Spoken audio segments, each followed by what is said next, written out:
బాలసుబ్రహ్మణ్యం గారిని తలుచుకొని ఏడవని రోజు అంటూ ఉండదు. ఎందుకు ఆయన తీసుకెళ్ళిపోయినాడు నాకు అనిపిస్తుంది. ఒక బాలసుబ్రహ్మణ్యం గారికి వాళ్ళతో కానీ దగ్గర పరిచయం ఉండేదా నీకు? బాగా నేను ఒక స్టేజ్ మీదే చెప్పాను. ఆయన ఏమనుకోకండి, చెప్పమ్మా. ఇది కొంత మనవాళ్ళు అనే ఫీలింగ్ వస్తుందా? కాదలేని విషయం నిజంగా నాకు ఆ క్యాస్ట్ ఫీలింగ్ లేదు కానీరా, ఏమో తెలియదు, ఏ మూల నాకు తెలియకుండా అది ఉందేమో. ఉండడంలో అంటే సహజం అది.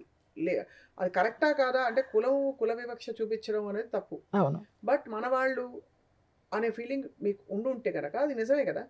వాళ్ళకున్నా కూడా నిజమే కదా! ఖచ్చితంగా నిజమే. అది. ఎందుకంటే ఆహారపు అలవాట్లు మొదలు అన్నీ కలుస్తాయి. మాట ఇప్పుడు ఒక కలుస్తుంది. భరణి గారు కానీ, హ్మ్. ఒక బాలసుబ్రహ్మణ్యం గారు కానీ, ఒక బాపు గారు కానీ, వీళ్ళందరినీ నాకెందుకో చాలా ఆత్మీయులు, చాలా చాలా ఓన్ చేసేసుకుంటాను.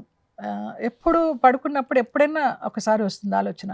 ఒక బాలచంద్ర గారికి కానీ, ఒక బాపు గారికి కానీ, ఒక విశ్వనాథ్ గారికి కానీ, బాలసుబ్రహ్మణ్యం గారికి కానీ, వీళ్ళందరికీ అసలు చావు ఉండకుండా ఉంటే ఎంత బాగుండేది. మృత్యుంజయులు అయితే ఎంత బాగుండేది.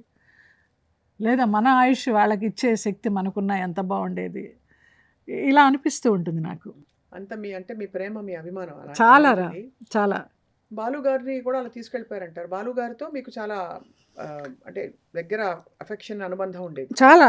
ఆయనతో యాక్ట్ చేశాను. తర్వాత స్టేజ్ మీద నేను అన్నాను, మళ్ళీ జన్మ అంటూ ఉంటే బాలసుబ్రహ్మణ్యం గారి వైఫ్‌గా పుట్టి, ఆయన ఒళ్ళో పడుకొని, ఆయన పాట వింటూ ప్రాణాలు వదలాలి అనేసి. అబ్బా! ఇలాగన్నాను నేను. అంటే ఆయన పైకొచ్చేసి, "అమ్మా నా భార్య ఉందక్కడ. నా సంసారం పోతుంది జాగ్రత్త" అనేసి అన్నారనమాట.